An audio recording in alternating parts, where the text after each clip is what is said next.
What's up everyone? Welcome back again to my YouTube channel. So ngayon pag-usapan natin kung paano nga ba magbantay at higpitan ang ating negosyo.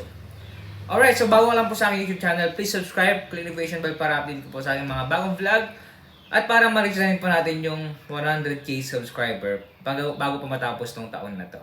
Alright, so pag na-reach po natin yung 100k subscriber ay magpapag-giveaway po tayo. Alright, so talaga? Oo, talaga magbibigay po tayo for our giveaway. Pero sige, start na po tayo sa ating topic ngayon. Paano nga ba, okay, bantayan ang negosyo natin para hindi po malugi? So makita niyo po sa ating picture na binabantayan natin yung gumagawa ng tarpaulin. Kasi nag-execute tayo that time ng mga branches po natin. Kung maayos ba or hindi. Okay? So, sa pagbabantay po sa pagninegosyo, as my experience, ang stand ko dyan, kung hindi mo pa masyadong kilala yung nag-aayos, gumagawa ng product mo, syempre, kailangan mong higpitan. Especially pag wala ka pang secretary, wala kang tagapagbantay, katiwala, na matagal mo nang kasama. Okay? Iba kasi kapag yung binabantayan mo. Okay? Sa akin naman dati, yung mga empleyado ko talagang meron akong CCTV dati. Okay? So, kailangan mo dyan ng CCTV kung gusto mong iwan yung negosyo mo. Kasi mahalaga na aware yung mga tao mo na open yung CCTV, okay? Binabantayan mo. Tapos, sisitayin mo sila pag hindi sila gumagawa o kaya hindi sila nagtatrabaho.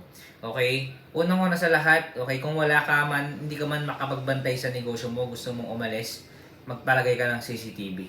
Okay? Para makita mo doon yung ginagawa nila 24 hours. Okay? Dahil mas maganda na binabantayan natin yung ating negosyo. Kasi pag hindi natin nababantayan, malulugi lang po yung ating negosyo.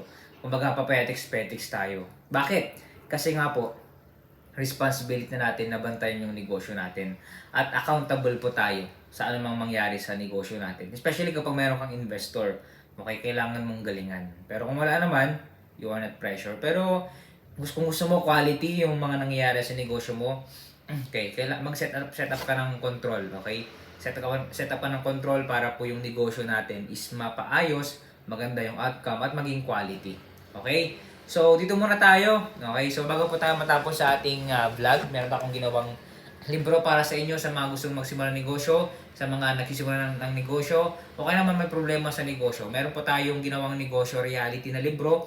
Okay? So, medyo mahal nga lang po ito, pero okay, dito nyo po malaman kung bakit mahal itong libro na to. Okay, kung gusto pong bumili, nasa comment section po, nakapin po dun yung ating Facebook page link. Click nyo lang po yan, okay naman nasa description, tapos mag-message po kayo dun. Huwag nyo po kalimutan na i-like and follow yung Facebook page po natin, kasi bago lang po yan. Para lang po kasi yan sa mga bibili ng ating libro. Tapos pag mag-message po kayo, okay, mabilis po namin na asikasuhin po yan at pag-usapan natin kung paano po natin i-deliver, okay, itong libro na to. Alright, so salamat po sa panonood. Dito muna tayo. Abangan nyo po yung ating mga bagong vlog dahil pa-excite po yung mga vlog po natin. See you and God bless.